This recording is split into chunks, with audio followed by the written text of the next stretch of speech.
열왕기상 11장 1절에서 5절. 솔로몬 왕이 바로의 딸 외에 이방의 많은 여인을 사랑하였으니 곧 모압과 암몬과 에돔과 시돈과 헷 여인이라. 여호와께서 일찍이 이 여러 백성에 대하여 이스라엘 자손에게 말씀하시기를 너희는 그들과 서로 통혼하지 말며 그들도 너희와 서로 통혼하게 하지 말라. 그들이 반드시 너희의 마음을 돌려 그들의 신들을 따르게 하리라 하셨으나 솔로몬이 그들을 사랑하였더라. 왕은 후궁이 700명이요 첩이 300명이라 그의 여인들이 왕의 마음을 돌아서게 하였더라. 솔로몬의 나이가 많을 때에 그의 여인들이 그의 마음을 돌려 다른 신들을 따르게 하였으므로 왕의 마음이 그의 아버지 다윗의 마음과 같지 아니하여 그의 하나님 여호와 앞에 온전하지 못하였으니 이는 시돈 사람의 여신 아스타롯을 따르고 암몬 사람의 가증한 밀곰을 따름이라.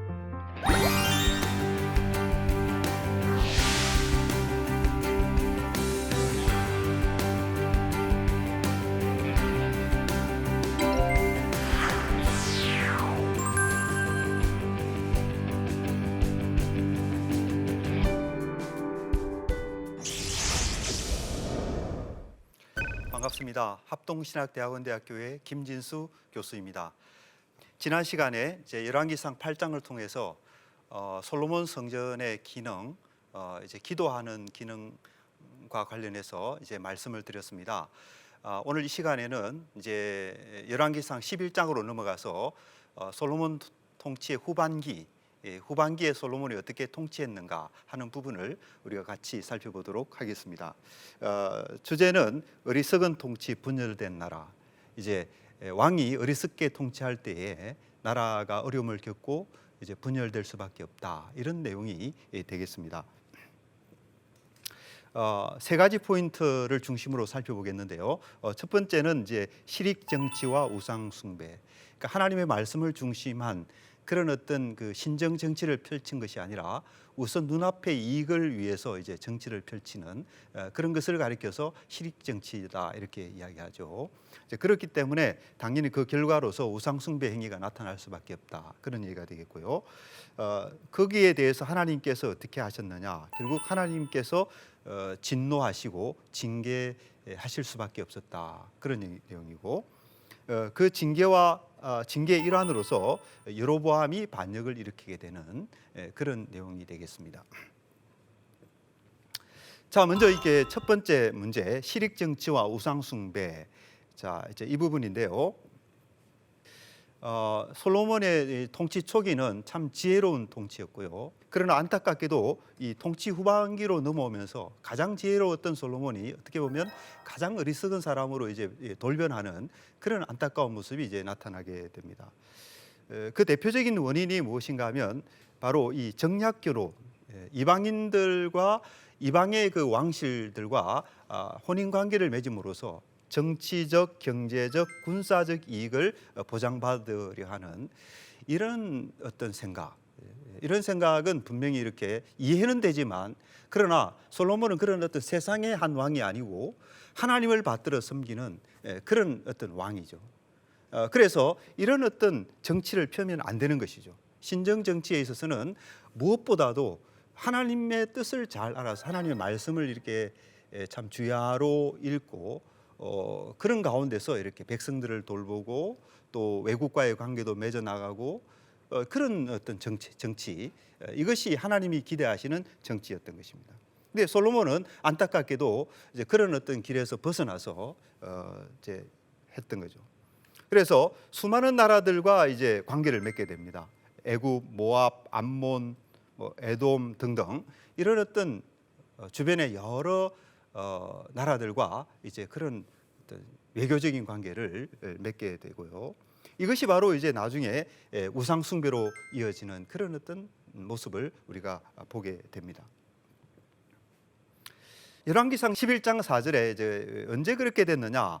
솔로몬의 나이가 많을 때에 이 표현을 보면 그래도 솔로몬이 이렇게 젊을 때는 우상 숭배에 빠지지 않았던 것 같아요.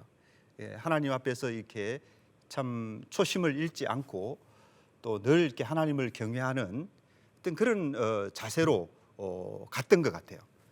그런데 이제 점점 시간이 흘러가면서 이렇게 그게 문제죠. 점점 시간이 흘러가면서 이렇게 변화가 왔다라는 것입니다. 그래서 이 이방 여인들의 말을 듣고 하나님의 앞에 참된 신앙의 길에서 이탈하는 그런 모습을 보여주게 됐다라는 것이죠.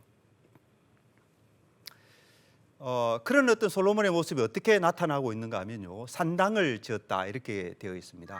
이 산당이라는 말은 이제 이방 신들을 섬기는 어떤 제단인데요, 이렇게 언덕이나 또는 그 산 꼭대기 이런 데 지어놓은 소위 말하는 옥외 제단, 이것을 가리켜서 이제 산당 이렇게 부르거든요. 근데 솔로몬이 이제 우상 숭배하는 그 모습이 바로 그런 행위를 했다라는 것입니다. 열왕기상 11장 6절에 보면 솔로몬이 여호와의 눈 앞에서 악을 행하여 그의 아버지 다윗이 여호와를 온전히 따름같이 따르지 아니하고, 그러니까 그런 행위들을 하나님이 다 지켜보셨다는 것입니다. 하나님이 보시는 눈 앞에서 그런 행위를 했다라는 것이죠. 그 다음에 11장 7절에 보면 모압에 가정한 그모스를 위하여 예루살렘 앞 산에 산당을 지었고, 그러니까 예루살렘은 어떤 곳입니까? 하나님이 계시는 곳이죠. 그곳에는 하나님의 성전이 있는 곳입니다. 바로 그 앞 산에 산당을 지었다. 이게 바로 여호와의 눈 앞에서 범죄했다라는 그 말씀과 잘 통하는 그런 말씀이죠. 11장 8절에 보면 그가 또 그의 이방 여인들을 위하여 다 그와 같이 하니라. 아까 많은 이방 여인들을 아내로 두었다고 했는데요, 바로 그 모든 이방 여인들을 위해서 동일하게 이와 같은 그들의 신을 섬기는 그런 산당을 솔로몬이 지었다. 이렇게 열왕기 기자는 참 솔로몬의 그런 어리석고 또 이렇게 패역한, 어떻게 보면 그런 모습을 열왕기 기자가 본문 속에 기록해 주고 있는 것입니다. 솔로몬이 이런 모습을 보였기 때문에 당연히 거기에 대해서 하나님은 진노하실 수밖에 없습니다. 아들의 악한 행위에 대해서 진노하지 않을 아버지가 어디 있겠습니까? 그런 차원에서 하나님께서 진노하시게 되고 또 징계를 하시게 됐다라는 것입니다. 그 하나님의 진노는 이제 징계로 나타나는 것이죠, 그죠? 사무엘하 7장 14절에 보면 나는 그에게 아버지가 되고 그는 내게 아들이 되리니 그가 만일 죄를 범하면 내가 사람의 매와 인생의 채찍으로 징계하려니와, 이렇게 말씀을 하고 있습니다. 그러니까 아들이 이제 이렇게 범죄하게 됐을 때, 나쁜 짓을 했을 때 아버지가 이렇게 매를 들지 않습니까? 그것처럼 하나님도 당연히 솔로몬의 아버지 그런 위치에 있기 때문에 이 솔로몬이 이렇게 하지 말아야 될 짓을 하고 불행을 자초하는 일을 하고 멸망을 가져오는 그런 일을 했을 때 그것을 가만히 지켜볼 수가 없는 거죠. 어떻게든 징계하고 벌을 내리고 꾸짖고 해서 어떻게 하는 겁니까? 올바른 길로 돌이켜야 되는 것이죠. 그게 아버지의 마음인 것입니다. 그래서 하나님께서 그런 마음으로 이제 솔로몬에게 징계의 채찍을 들게 되시는 것입니다. 사람의 매와 인생의 채찍으로, 그러니까 이 사람이라고 하는 도구, 어떤 인생이라고 하는 그런 수단, 그런 것들을 통하여서 솔로몬이 이렇게 여러 가지 참 이렇게 벌을 받도록 그렇게 하셨다라는 것입니다. 그러나 하나님께서 또 이런 약속, 은혜로운 약속을 주십니다. 사무엘하 7장 15절을 보면 내가 내 앞에서 물러나게 한 사울에게서 내 은총을 빼앗은 것처럼 그에게서는 빼앗지 아니하리라. 이게 참 하나님의 은혜죠. 하나님이 택하신 백성들을 이렇게 필요해서 징계를 하시지만 그러나 은혜를 빼앗지는 않겠다. 기본적으로 하나님께서는 자기 택하신 백성들에게 어떤 마음을 가지시는가요? 여기에 잘 나타나 있죠. 내 은총을 그에게서는 빼앗지 않겠다. 징계의 매를 때리시지만 그러나 긍휼히 여기시는 그 하나님의 마음, 그것은 변하지 않는다. 그것을 하나님께서는 분명히 말씀하고 계시는 것입니다.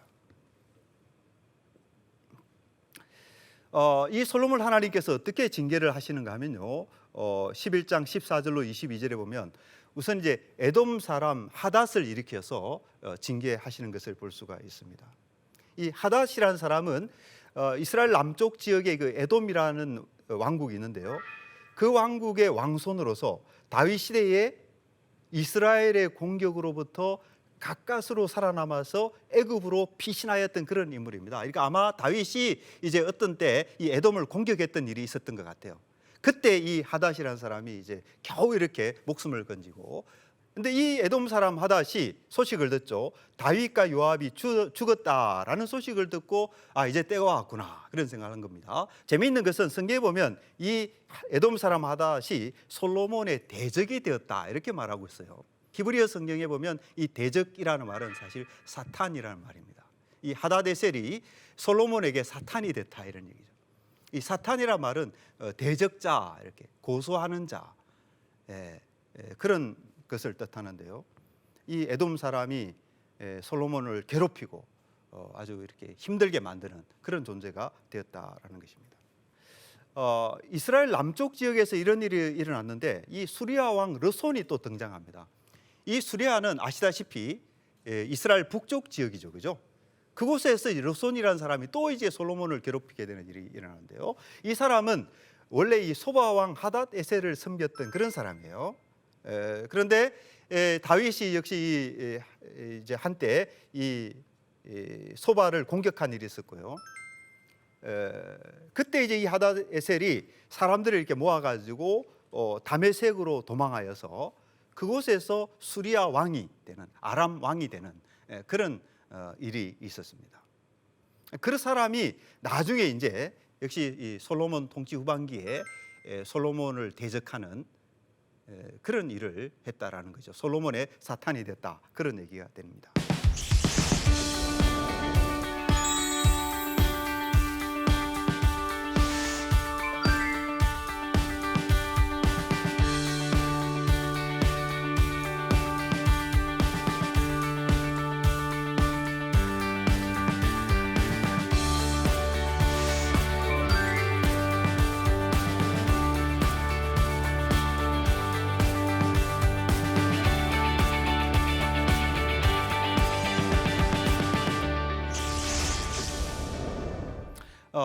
이제 하나님께서 이 솔로몬을 어떻게 이제 징계하시는가, 매를 때리시는가, 다 그 목적은 뭡니까? 아들을 돌이키기 위해서, 아들의 잘못을 이렇게 벌주어서 바른 길로 인도하기 위해서 하나님 하시는 일이죠. 이제 그 맥락 속에서 여로보암이 이제 또 반역을 일으키게 되는데요. 지금 이제 그 상황을 살펴보면 솔로몬의 대적이 남쪽과 북쪽에서 일어났어요. 한 사람은 에돔에서, 한 사람은 북쪽 아람 지역에서 이렇게 했는데요. 이 이방 사람들이 이제 일어나서 그런 일을 했는데, 이제는 어떻게 되는가 하면 남쪽도 아니고 북쪽도 아니고 이제 솔로몬 왕국 내부에서 그런 일이 일어나고 있다라는 거죠. 다시 말하면 솔로몬의 신하들 가운데 한 사람, 백성도 아니에요. 평범한 백성도 아니고 솔로몬이 등용해서 이렇게 총애했던 솔로몬의 이 신하 가운데 한 사람이 반기를 들고 솔로몬에게 반역하는 그런 일이 일어났다는 거죠. 그리고 이 일이 왜 일어났느냐? 사실 그 단초가 되었던 것이 선지자 아히야라는 사람의 예언입니다. 그러니까 하나님의 사람이죠. 이 예언을 통해서 이 여로보암이 이렇게 그런 일을 했다라는 것이죠. 그렇게 보면 이것은 어떻게 보면 하나님의 어떤 직접적인 개입으로 말미암아서 지금 솔로몬을 대적하는 사람이 생기게 됐다, 이렇게 말해도 되지 않나 싶어요. 무엇을 알 수가 있습니까? 하나님의 진노가 점점 더 강화되고 있다는 것을 분명히 느낄 수가 있죠, 그죠? 주변 지역에서 중심 지역으로 그렇게 지리적으로 그렇게 이제 이렇게 강화되는 모습을 보여주고 있고요. 그리고 그 방식에 있어서도 간접적인 방식에서 더 직접적인 방식으로, 그러니까 하나님의 사람 선지자가 직접 개입해서 어떤 예언 행위를 하고 그 결과로서 반역이 일어났기 때문에 이렇게 말씀드릴 수가 있는 것입니다. 그래서 하나님의 진노가 시간이 흘러감에 따라서 더욱더 강화되고 있다. 솔로몬이 정말 이것을 알고 회개하고 하나님 앞에 이렇게 돌이키는 일을 했더라면 이렇게 되지 않겠죠. 그러나 솔로몬이 완고하게 정말 그런 모습을 계속 보였기 때문에 이런 어떤 불행한 일이 일어나게 되었다라는 것입니다. 자, 이 솔로몬 그 왕권 내부에서 이제 반역자가 일어났는데요. 그 주인공이 누군가 하면 바로 여로보암이라는 사람이에요. 근데 이 사람을 살펴보면 여러 면에서 대단히 또 유능한 인물이었다는 것을 알 수가 있는데요. 우선 출신이 에브라임 지파 출신입니다. 에브라임 지파 출신이고요. 솔로몬의 건축 사업에 동원되었던 그런 어떤 사람 중에 한 사람이었어요. 에브라임 지파는 이스라엘에서 굉장히 큰 지파 중에 이제 하나거든요. 그 지파 출신 사람이고, 근데 그 사람에 대한 그 평가를 보면 큰 용사라, 그렇게 묘사되고 있는데요. 여기에 이제 큰 용사, 기뻐르 하일이라는 말인데 이 말의 뜻은 경제적으로 매우 부유한 사람을 뜻하기도 하고, 그리고 군사적으로 아주 용맹스러운 사람을 뜻하기도 하고, 그 다음에 또 이렇게 여러 가지 측면에서 매우 능력이 출중한 사람, 백성들의 어떤 관심을 끌기에 충분한 그런 사람이었다라는 거죠. 그죠? 이런 사람이었는데 역시 이런 사람이다 보니 솔로몬의 눈에도 아주 눈에 들어왔던 것 같아요. 그래서 열왕기상 11장 28절에 보면 솔로몬이 이 청년의 부지런함을 보고 이렇게 돼 있어요. 세워서 요셉 족속의 일을 감독하게 하였더니. 근데 그러면 이 사람이 왜 솔로몬에게 반기를 일으켰을까 하는 것이죠. 우선 에브라임 지파 출신이라는 데 주목을 해야 됩니다. 이 다윗 왕가는 사실 유다 지파를 기반으로 하고 있지 않습니까? 그래서 태생적으로 아마 이 에브라임 지파 출신인 여로보암은 태생적으로 유다 지파에 대해서 뭔가 경쟁의식, 뭔가 거부감 이런 것을 가지고 있었다라고 볼 수가 있습니다. 그러니까 사무엘하 19장 40절로 43절에 보면 벌써 거기에 나타나요. 다윗이 압살롬에게 이제 도망을 갔다가 다시 돌아오는 장면인데요. 그 돌아오는 과정에서 보면 이 유다 지파와 나머지 이스라엘 지파들 사이에 미묘한 갈등 관계를 거기서 우리가 볼 수가 있습니다. 그리고 같은 모습이 열왕기상 12장 1절로 20절, 이 여로보암이 이스라엘의 왕이 되는 것을 소개하는 곳이죠. 거기에서도 이 유다 지파와 나머지 이스라엘 지파들 사이에 어떤 갈등 구조 이것을 거기서 이제 확인할 수가 있습니다. 그것을 잘 대변해 주는 말이 이 말이에요. 우리는 다윗과 나눌 분깃이 없으며 이새의 아들에게서 받을 유산이 우리에게 없도다. 이스라엘아 각각 장막으로 돌아가라. 이게 뭡니까? 이것은 어떤 그 지파들 간의 미묘한 그 갈등 구조, 이것을 잘 나타내는 그런 말이죠. 이 말은 사실은 그 사무엘하 20장 1절에 비그리의 아들 세바라는 사람이 다윗에게 반역을 일으킬 때 했던 말이거든요.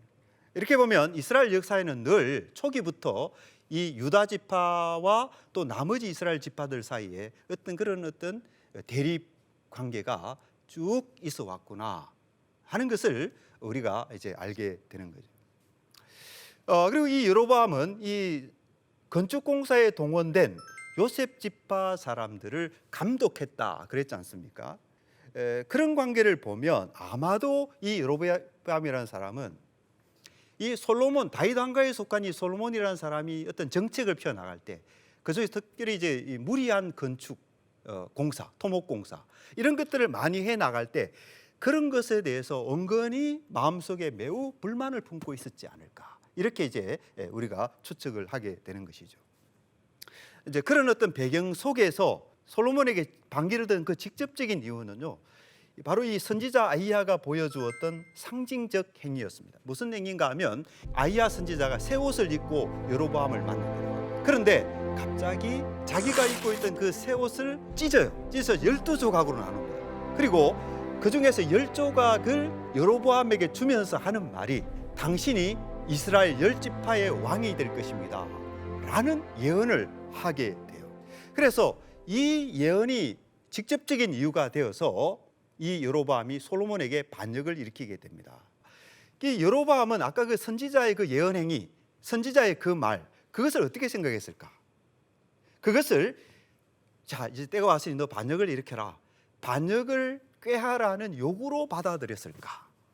이걸 한번 생각해 볼 필요가 있어요. 그렇죠? 그리고 선지자는 왜 그런 예언을 했을까? 아이야 선지자가 그런 예언을 했을 때 야 이제 때가 왔으니 너 가만히 있지 말고 어서 반역을 일으켜라, 그런 의도로 그런 예언을 했을까? 하는 것인데요. 우리가 이걸 잘 알기 위해서는 이제 본문을 잘 봐야 될 것입니다. 본문에 보면 이 아이야 선지자에게 반역을 부추기려는 의도가 있었다는 단서가 전혀 나타나지가 않아요. 아이야는 그저 하나님께서 여로보암에게 이스라엘 10지파를 주실 것이다, 그렇죠? 그런 어떤 하나님의 메시지를 전달하는 것뿐이에요. 전달하면서 당신이 반역을 일으켜라, 그런 의도는 아이야에게 전혀 나타나지가 않습니다. 자, 그렇음에도 불구하고 여로보암은 어떻게 합니까?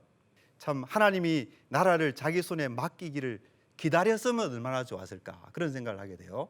그런데 기다리는 대신에 어떻게 합니까? 스스로 나서서 나라를 취하고자 하는 그런 모습을 보여주고 있습니다.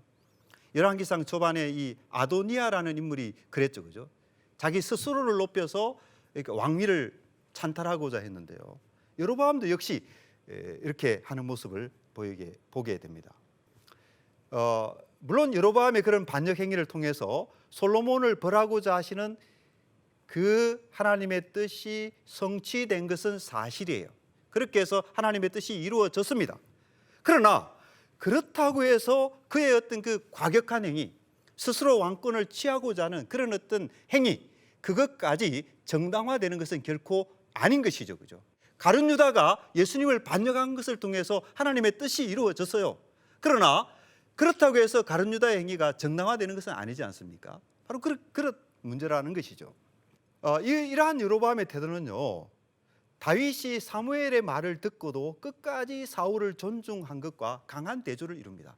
다윗도 그랬죠. 사무엘이 다윗에게 찾아가서 너가 사울 대신에 왕이 될 것이다. 분명히 다윗에게 사무엘 선지자가 그런 말을 했어요. 그러나 다윗이 어떻게 합니까? 끝까지 사울을 이렇게 존중하고 하나님이 주시는 때를 기다리는, 인내하는 그런 다윗의 모습을 보여주지 않습니까? 그렇죠? 그런 면에서 다윗과 여로보암은 매우 대조되는 인물이다 하는 것이고요. 따라서 다윗이 훌륭한 왕의 모델이 된 반면에 여로보암이 이 악한 왕의 모델이 된 것은 결코 우연한 일이 아니다, 이렇게 말씀을 드릴 수가 있는 것이죠. 자, 이런 일이 진행되었는데, 그러나 이런 진행 속에서도 이 참 범죄한 솔로몬이지만 말이죠, 솔로몬을 이렇게 원수로 다루지 아니하시고 솔로몬을 아들로 다루시고 솔로몬에게 긍휼을 베푸시는 하나님의 모습을 보게 됩니다.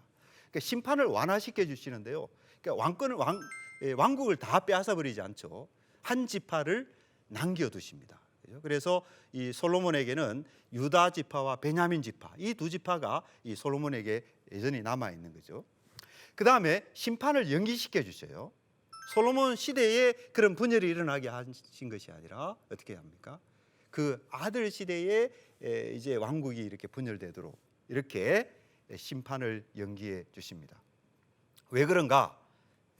그 이유는 바로 하나님께서 다윗과 더불어서 맺은 그 영원한 언약 때문이다. 하나님이 그 언약에 신실하시기 때문에 이렇게 하나님께서 범죄한 솔로몬이지만 심판을 연기시켜 주시기도 하시고 그 심판의 강도를 완화시켜 주시기 하시고 이렇게 은혜를 베푸신다라는 거죠. 그 원인이 어디 오는가? 하나님께서 다윗과 맺은 언약. 열왕기상 11장 30절에 보면 내 종 다윗을 위하고 이스라엘 모든 지파 중에서 택한 성읍 예루살렘을 위하여 하나님께서 이런 은혜를 베푸신다라고 분명히 이제 이렇게 설명을 해 주시고 있습니다. 다윗 왕가의 지속에 대한 보장은 다윗 계열의 왕들에게 무제한의 자유가 주어졌다는 의미는 아닌 것이죠. 하나님의 선택에는 반드시 인간의 책임이 뒤따른다라는 것이죠, 그죠? 그래서 하나님께 선택받았다라고 하는 것은 무엇을 의미합니까? 늘 하나님과 더불어 함께하며 더욱더 하나님의 말씀에 순종해야 되는 그런 어떤 참 책임과 동시에 은혜죠, 그죠? 은혜와 특권을 부여받은 것이다라고 말씀드릴 수가 있겠습니다. 그래서 다윗 계열의 왕이 하나님의 명령과 법도를 저버릴 경우에는 징계가 불가피하고요. 이 솔로몬이 징계를 받는 것도 바로 이런 어떤 징계 차원에서 우리가 이해를 하게 됩니다.